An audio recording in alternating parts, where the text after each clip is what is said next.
Welcome, Spotlighters. We've got another special segment on Pure for WGN with Alex Paxton-Beesley and Ryan Robbins. Stay tuned.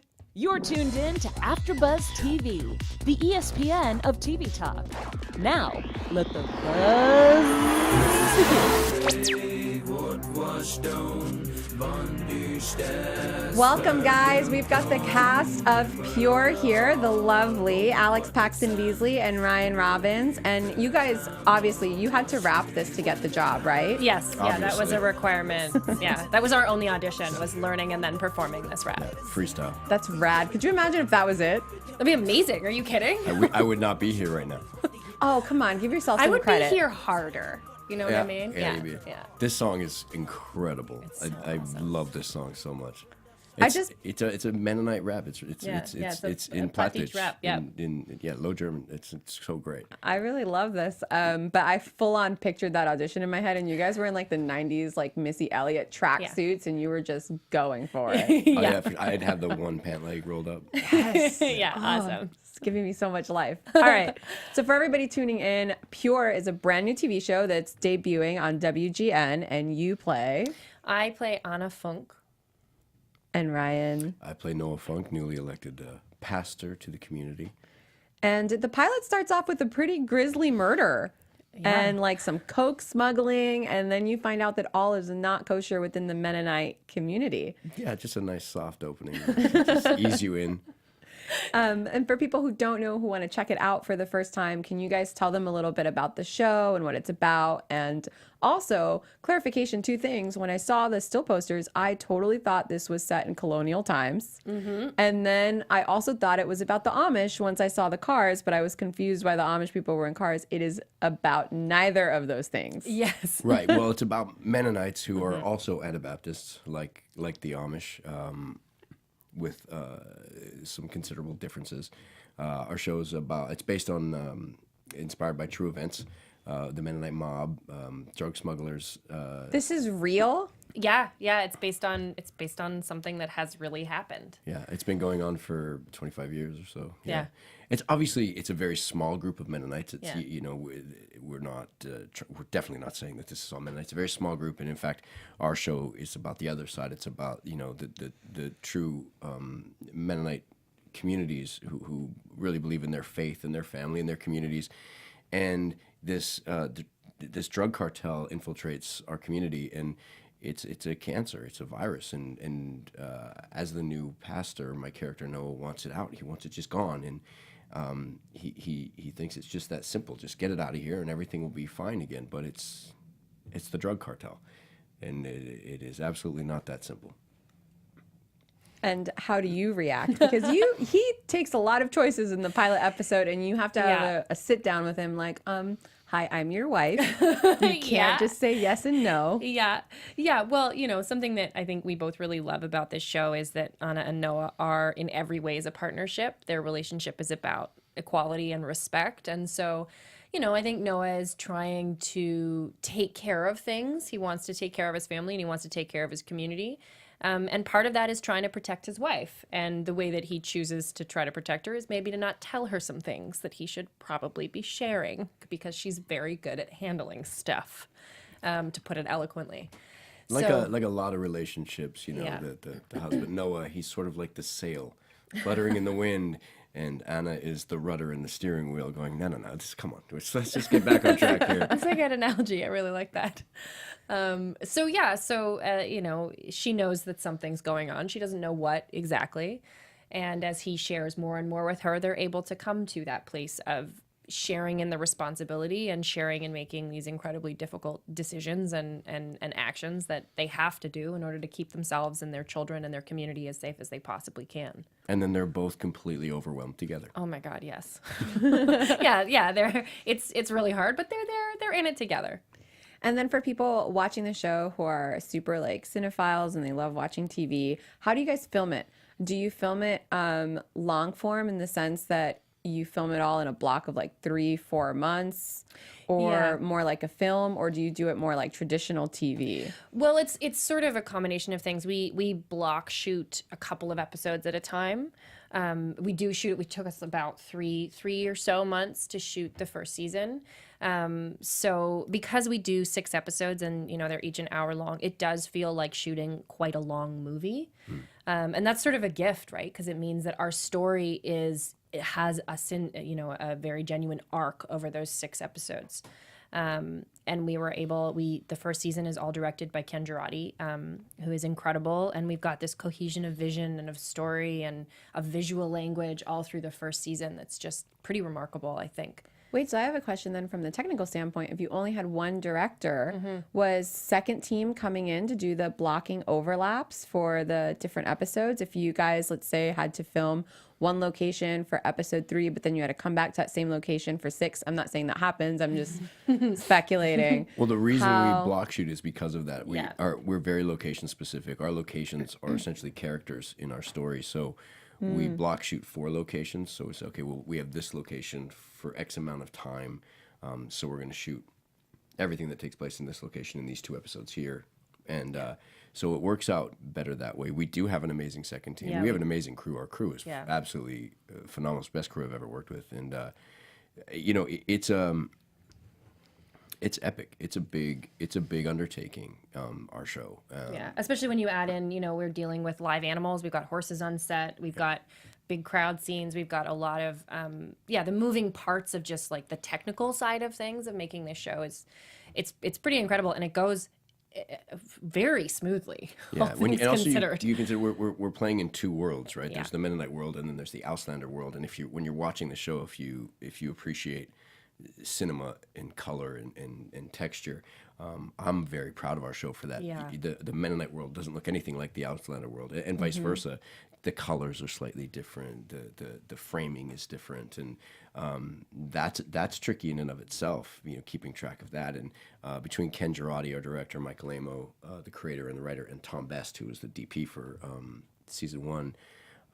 Their vision was absolutely incredible, and when we saw the end product, it was just like I was just blown away. Yeah.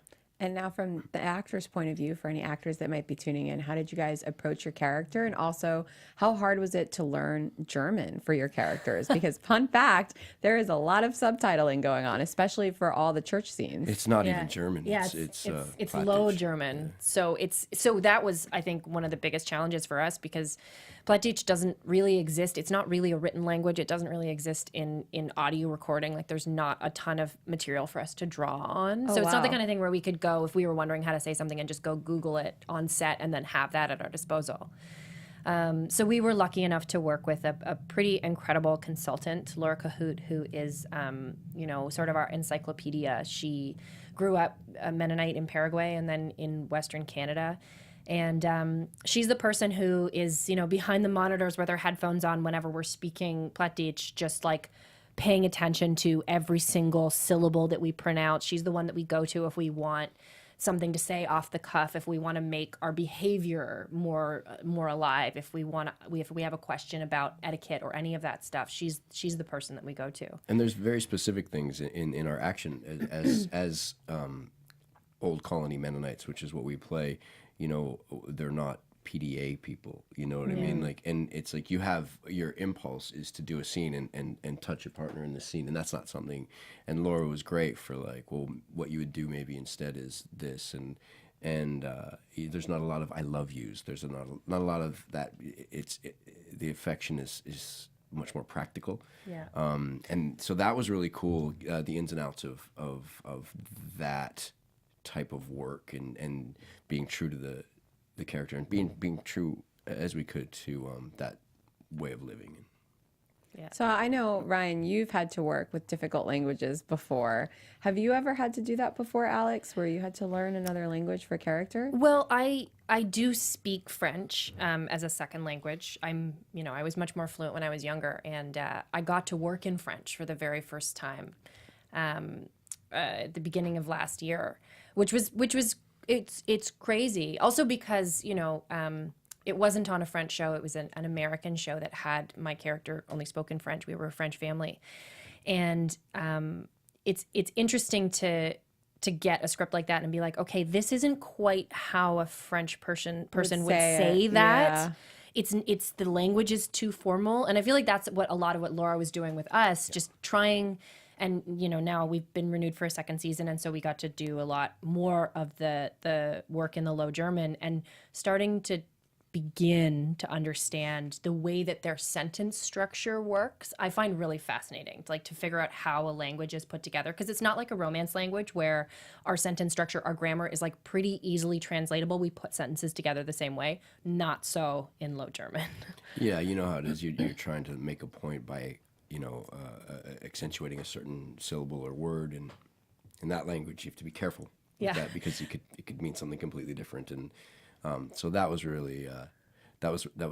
I mean, I get sweaty just talking about it. I know. It's so satisfying though, because it's such an important part of their world, and it's so foreign to us that to be able to have that avenue in, that doorway into the world.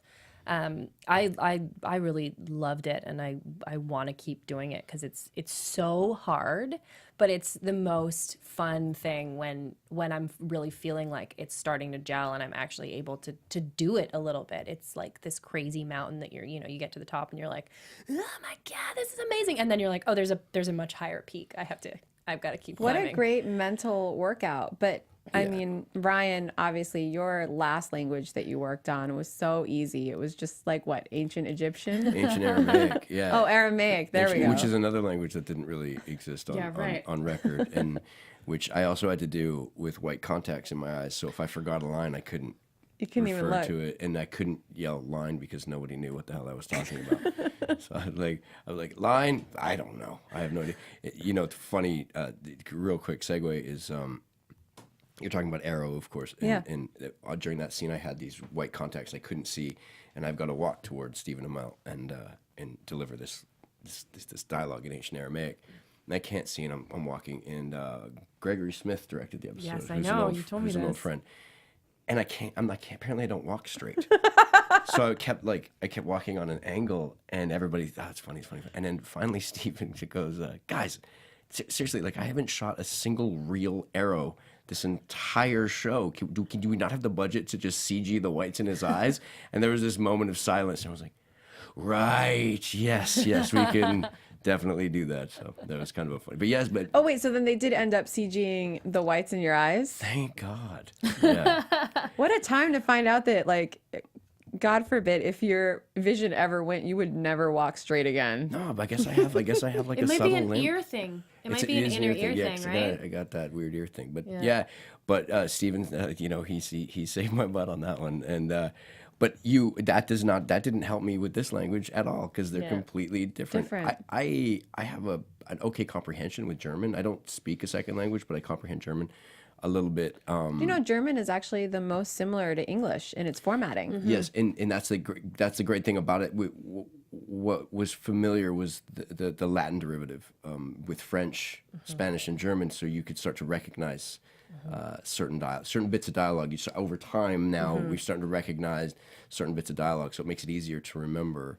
But this language it's a mix of Dutch, German, English. It's its whole other thing. I found out recently that actually my great aunt speaks it, which is insane. That's just crazy. Completely randomly, because it's the language they speak in parts of that part of Europe where she's from. She's just wow. oh yeah, I definitely speak some Low German. Yeah. What are the chances? Well, now you've got somebody on the line you can call if all else fails. I know. Yeah. She's your Google now. She is my Google now. No way, I'll never abandon Laura. I love Laura.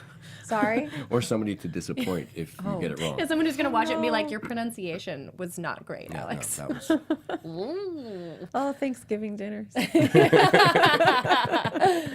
And then just a little bit more about your characters for the listeners. I'd love to hear about how you guys tackled them and how you approached bringing them to life and what that process was like for you. Yeah. I mean, it's a huge amount of research and an ongoing kind of research to try to begin to understand the kind of life that these characters were living before the drug cartel came into the community. And in terms of Anna, my favorite thing about her is that in the Anabaptist faith, you are baptized at 17. You choose to be baptized. And that for me is such a central tenet of her character to me, that she has made specific choices, conscious choices about who she is and who she wants to be. And so she's living in this world with her eyes wide open. and she loves it. So yeah, that was part of it for me. And also, like, I'm such a geek for, first of all, the history of this. I think we both like went deep into trying to understand about, the Anabaptists and where they came from, and how they would have ended up where they ended up in Canada and where they ended up in Mexico and all of that. But also for me, this is a dream role on so many levels. But her, like, the house that our carpenters, our set deck, our art department made for us is like one of my favorite places in the world. And just sitting in that space and doing my embroidery, or like, darning the clothes, that kind of thing, understanding the day-to-day tasks that would be involved in living this life, that was so satisfying and so necessary to who these people are, right? Like, they're eking out this difficult living that they have chosen. So yeah, there's a lot of that. We read a lot, we watched a lot of documentaries, and then just for me too, I'm not a mother in real life, and I'm not a wife. But just finding places where, finding those relationships with Ryan first and foremost, and then with our kids, Jessica Clement and Dylan Everett, and with Gord Rand, who plays Noah's brother, finding that family unit. It was so interesting to find, everybody's bringing their own information into this world. So much of the work is already done. You just have to be open and curious and find those relationships within that. We got very lucky that the connection was very easy, and we're all really tight. We're very close on and off camera still. We're all friends. We still keep in touch. It really... It sort of cemented a lifelong friendship between all of us. We call each other about things. We confide in each other about things. That's really, it's not that it's rare. It's just hard to achieve. It's hard to get that sort of simpatico, if you will, like with that many people.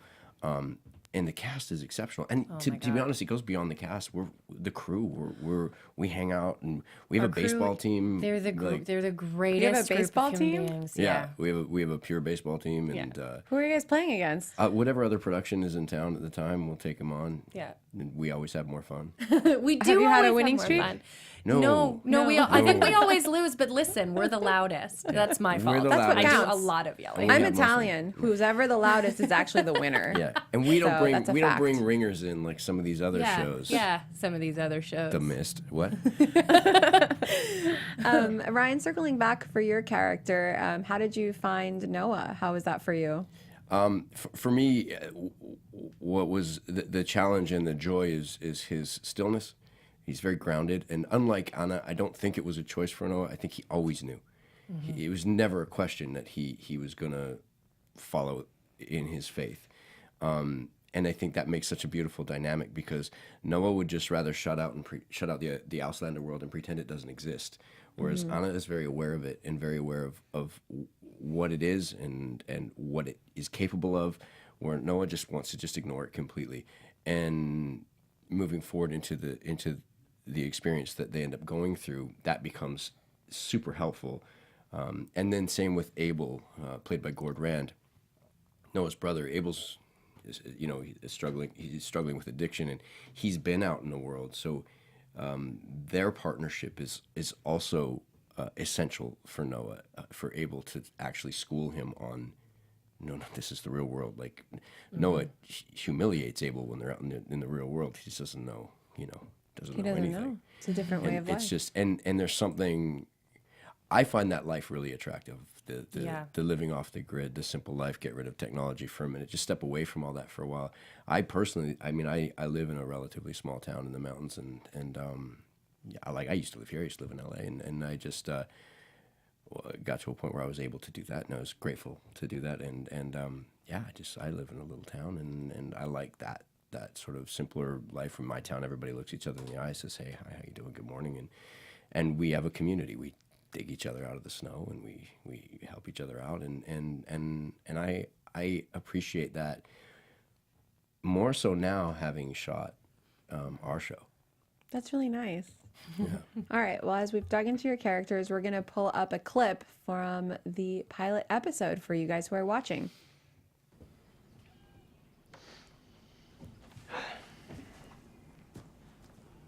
had the reins around my waist. There was a snake in the grass. You know how that mare can be. I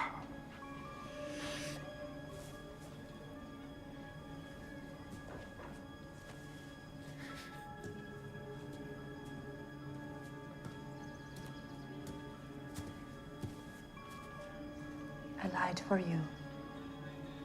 In church. I will do whatever I have to protect my family. Lie to anyone you want to, but not to me.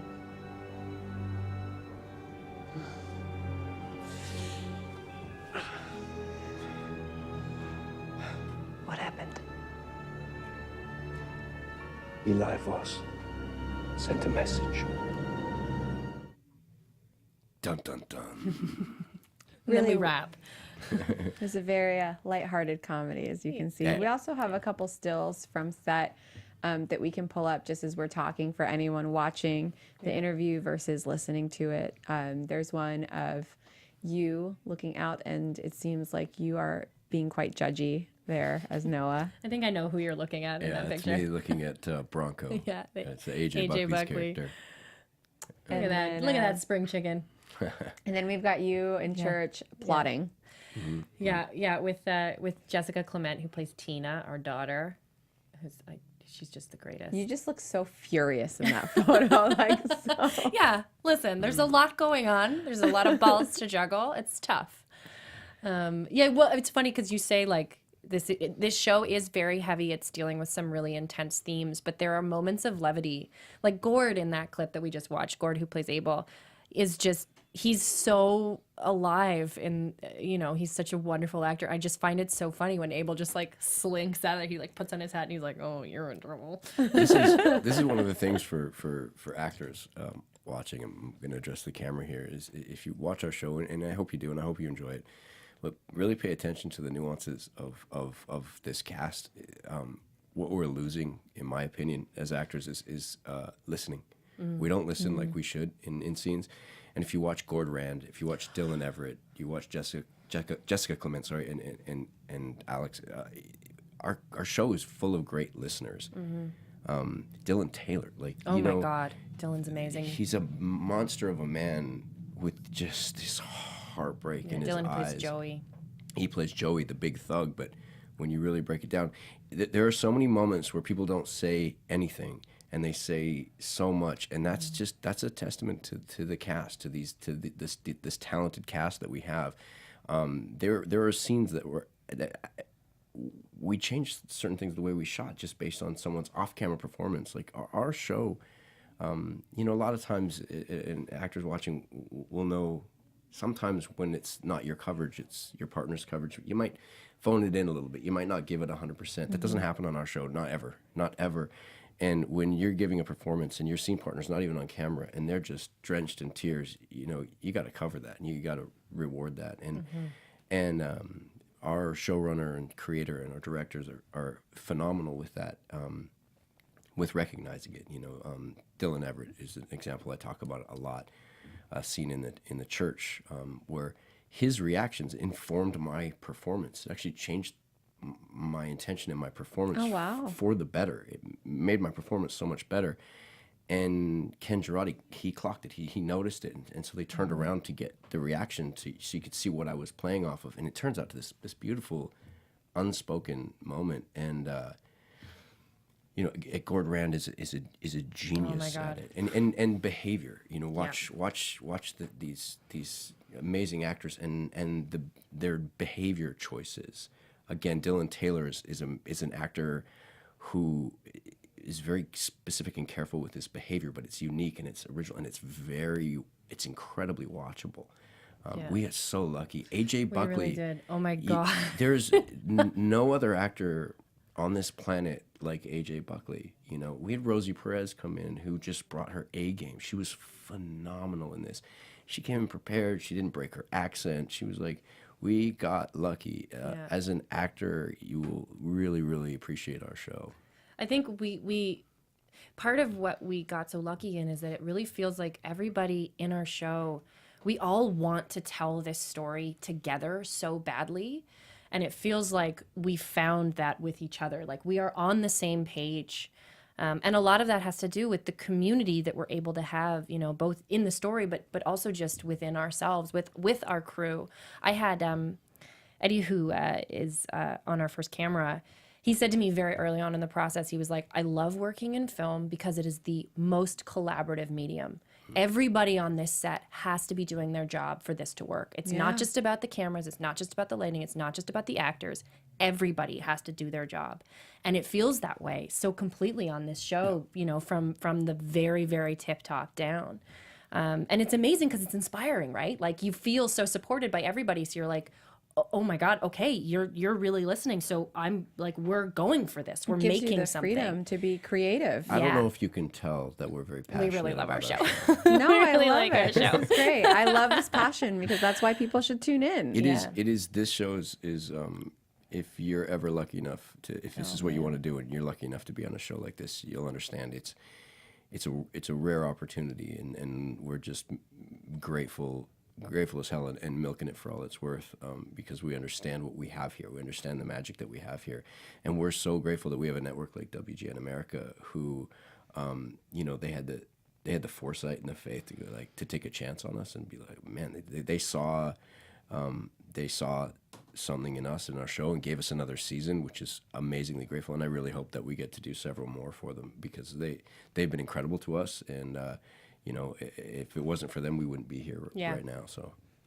Well, I loved it. So I hope everybody also tunes in. They actually thanks. spoiled me. They sent me the whole season. Yes. But I'm terrible at spoilers. So I only watched the pilot, and I was like, you're not allowed to see what happens next, because not even meaning to, I'd be like, so what was that thing? And you're like, really? I want to know. Oh my God, I want you to watch the rest of it, and then I want to talk because Okay. I want to know. I want to know how you feel about how the first season ends. Oh, okay. I'm going to you're probably in for binge a it hell this of a weekend. ride. So Oh my God, it's I'll epic. Yeah, I'll binge it this weekend and Yes, definitely okay, send you my okay, thoughts. good. But I'm excited for everybody to see it. I think it's great. Thank you. And it kind of gives me like, because of the opening and how darkly it all opens up. And there is like moments of levity, and it is funny, and there's family. There's a lot of family. Yeah. Even the friendships are more like familial relationships than typical friendships that you see on TV shows, because I feel because you've all made these choices as characters to live this more secluded, difficult life, the bonds are tighter, the bonds that bind you. Yeah, we're existing within our own community, that we've all agreed to be here. So yeah, I think it is a different sort of bond between people that aren't necessarily related by blood. I think it's a And good it's- time for the show too. Like, the show is really timely right now. I think you know, the climate we're in, and the times we're up against. I think this kind of show is necessary and important to have out there to see. You know, like, you just and I'm so glad that we have it. I was actually going to bring that up because in the pilot episode, they address bullying right off the top. Your daughter's getting bullied on the school bus Yep. for being Amish. And she's like, I'm not Amish, you idiot. Yeah. But it does tie in, even though you are secluded, like the kids still go to school, Yep. you use cars, you have electricity. It's not as secluded as Well, we have something some like electricity. We have electricity for The barn. for the barn, for Yes. farming, but not in our home. Yeah.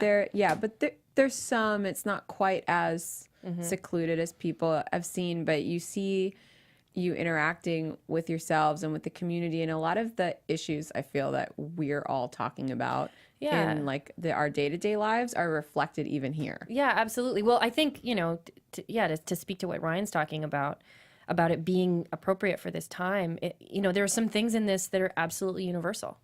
You know, the truths of your family, who you are within your family, what you would do for those bonds, choices that you make, your value system, your belief system, what that means to you.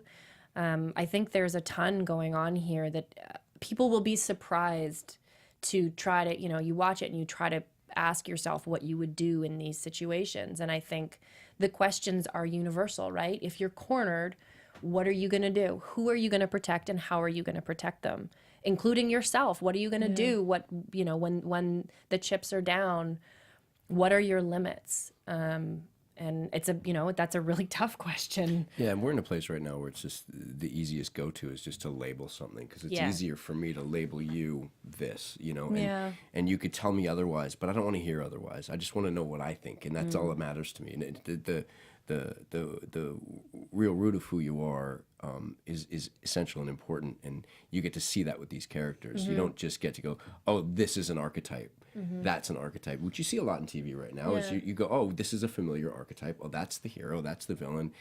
Our show isn't like that. Like, Ken Girardi likes to say about the hero and the villain. Noah and Eli Voss, two sides of the same coin. It's just all about choices, and either one could have gone either way, and everybody is flawed. There are no perfect people in our show. Everybody has a journey, and you understand every character. You understand everybody, like the character of Bronco, what that guy has to go through, and Oh, I'm like ready for it now. Yeah. Well, and there's a lot of crossover, right? There's, we don't believe the same things that Bronco believes, but there's a spirit of cooperation that comes up, and you help each other out, and you figure it out together. Even if you don't feel the same way about things, you can work together. You can have a conversation. I'm currently really invested in what happens to Ezekiel. Oh, This little kid, man. He was an amazing find. He's the son of our editor. yeah. What? Yeah. Oh, that's awesome. Yeah. Who Felix. who speaks German, and he sort of came out of nowhere. Yeah. And just shocked everybody. He was unbelievable, this kid. He was just so watchable and so much fun to work with. Yeah. too. Yeah. He was awesome. Yeah. Okay, I'm really excited. I've been rooting for him ever since he made it. It's not a God. spoiler. As soon as the episode opens, you'll see Ezekiel is the you'll sole see who he survivor is. of the massacre, and I'm in it for him right now. I'm like, what's Okay, gonna happen to amazing. this Cool. kid? Yeah. Cool. He's if my ship analogy is correct, he's sort of the mast, really. He's like because he sort of is that, like, the through line that travels through the show. He's stirred up a lot of trouble. Has he ever? Yes. Yeah. But okay, on that note, outside of getting to work on this lovely show, Yeah. I'd love to tell our listeners about you. So Ryan, what do you like to do for fun when you're not being Noah or living without, electricity? Well, I have electricity. Oh, I meant on this show. Yes. No, I have a family. I love my family. I love my kids. I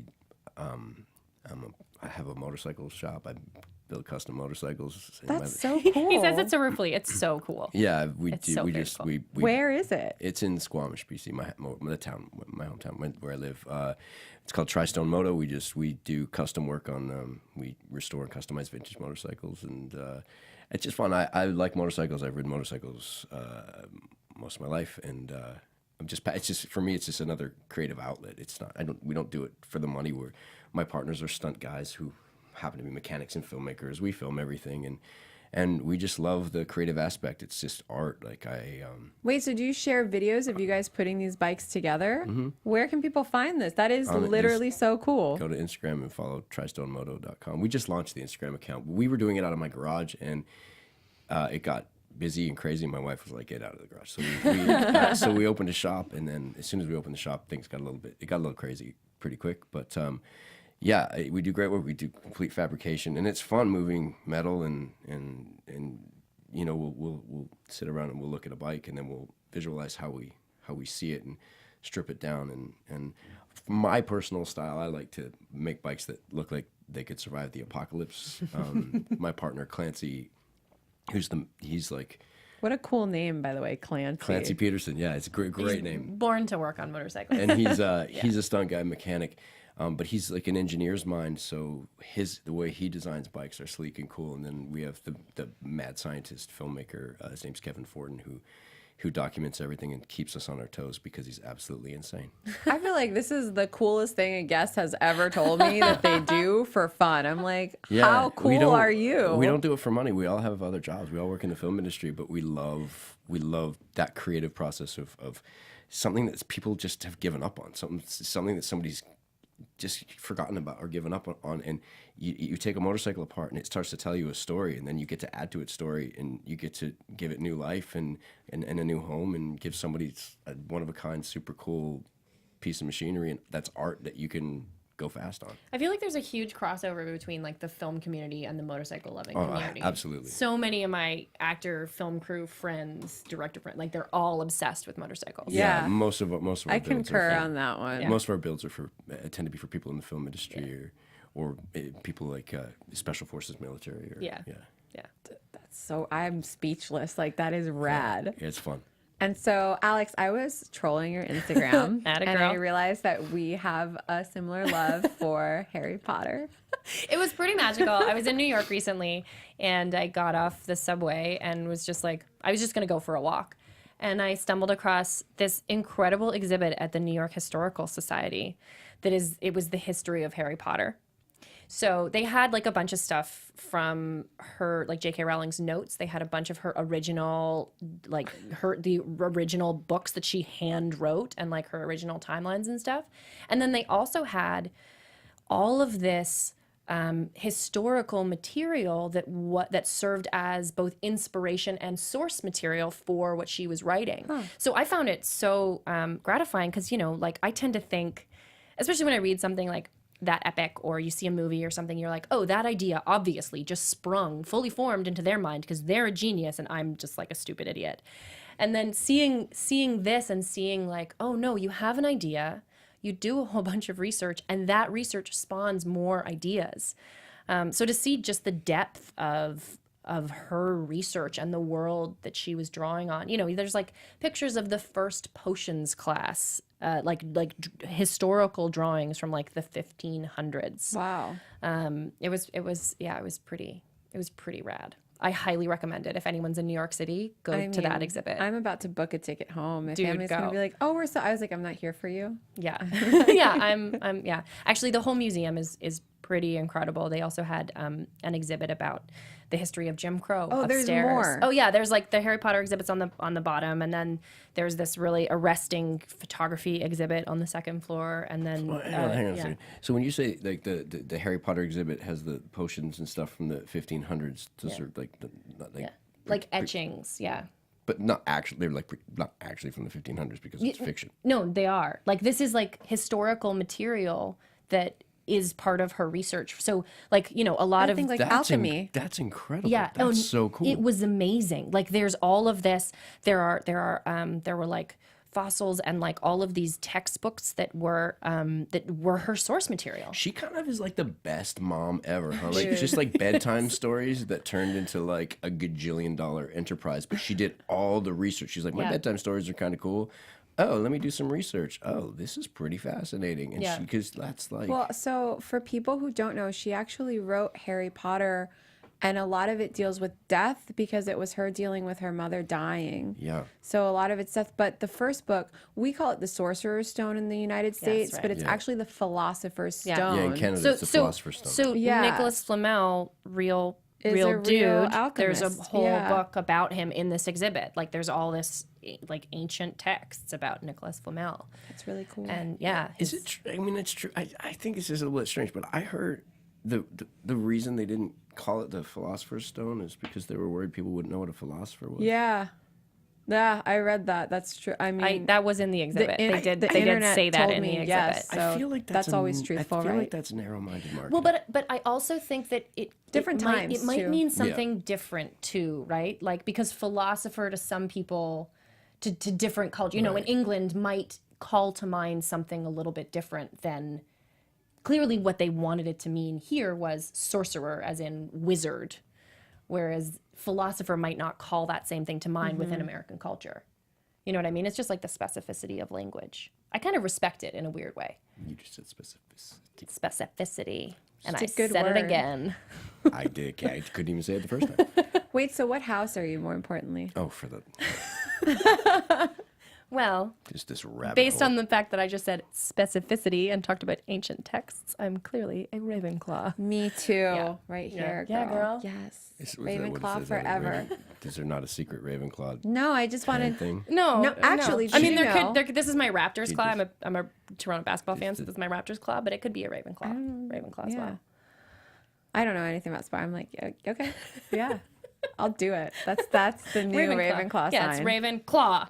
I'm down. I would do that. I would do that at the Quidditch match. If my sister is watching this right now, she's like, "You're stealing our Raptors hand signal. That is rude." Sorry, Libby. I love you. You call me a nerd for We're loving making comic it. books. We're Hey, making dude, it I call you a more nerd, but I never said universal. I wasn't a nerd. Like, What's your know favorite I'm a comic nerd. book? You can bring it up. My favorite comic book? Mm-hmm. Oh, tough one. well, yeah. Right now, currently, Yeah.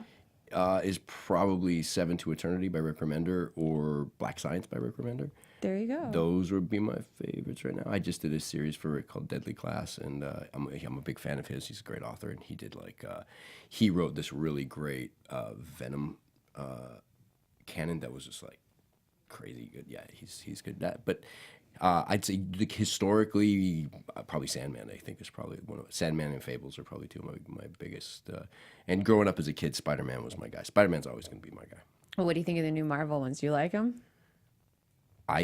For me, Tom Holland. Well, because you're a comic book fan, Tom so I was Holland's like, my how do you favorite love it? Spider-Man. Tom He's so Holland, good. hands down. Yeah. For me, Tom Holland's my Spider-Man. 100%. Like that kid he's perfect. I think he's amazing. I think in Avengers: Infinity War, that scene between him and Heartbreaking. Tony Stark. Do you know that was improv? That wasn't in there. No. That whole thing that happened between him and Robert Downey Jr., it was not scripted. That was them. That was actually Tom. So kudos to him. Sorry, we're going off topic. we We're are. about to like, Listen. We this is could. about to become another We're thing. starting just like talking about our other So, anyway, interests. we're on this show called Pure. Please watch our show. It's on WGN Please watch America. our show. We'll talk to you about other stuff anytime. Just Wednesdays- reach out to us on Twitter. That's fine. Wednesdays 10/9 Central. WGN and- America. Yeah. Right. Wait, but people still want to know more about you. So I was going to ask, what upcoming projects do you guys have? What else are you working on? I know you just said you've got season 2 in the Season works. 2, yeah. That's been my focus for the past little while. That and like life stuff. Harry Potter. Better. Yeah, I just did right before we did season 2. I did a show called Sacred Lies, which is on Facebook Watch, and then Deadly Class, which is out right now. I appear on it. I can't talk about it, but You're going to be in it. But I Go know watch things. it. you'll see me. You would have seen me in the pilot and maybe beyond. And that was wicked because Henry Rollins is in that TV show. This was awesome. And you were just saying he's one of your favorite like comic book writers, right? Rick Remender, yeah. Henry Rollins is a punk rock icon from Black sorry, Flag, and yeah. How dare you? No, I know now though. You're educating me so much, right? The more you know. Dun, dun, dun, dun. No, it's yeah. So plugging away, always on the hustle. In our business, just working Always away. And one and job to the next. Just Oh, yeah. I just would be over the moon to get another season or two of Pure. yeah. It's my favorite job ever. Yeah, we want to live in this world for a while. I have anxiety for Ezekiel, so that's like my goal this weekend is to binge that and find out what happens. Man, oh man. Oh, Wow. I'm so excited. Please tell us what you think when you finish it, because I'm so excited to hear. I will, for sure. And then where can everyone find you on social media so they can follow along and tell you what they think too? Yeah, I'm at Paxton-Beesley, which is a bastardization of my last name because my younger siblings got to social media before I did and took all of our last names on all of the social media. Yeah, Wait, but your younger siblings aren't also Alex. No, they're not. But I just figured it was too long. If I put my whole name in there, it's like it's way too long. It's too long for Twitter. Is that on Twitter and Instagram? Twitter and Instagram? It's the same thing. Yeah. yeah. I'm at Rye Robbins on Twitter, and on Instagram I'm Rain City Ryro. Awesome. And I'm Carolina Bonetti. You can find me on Twitter at Carolina Bonetti and Instagram at LenaBean113. As always, guys, thank you so much for tuning in to this episode of Spotlight On. Our founder, Keven Undergaro, and me, Maria Menounos, would like to thank you for tuning in to AfterBuzz TV. Remember, we're not just the first, we're the biggest in the world, and we're the only destination for all your favorite TV shows. Whatever you crave, we've got it. So go to AfterBuzzTV.com and check out our lineup. Buzz you later. The views expressed herein are those of the hosts only and do not necessarily reflect the views of AfterBuzz TV or its owners or principals.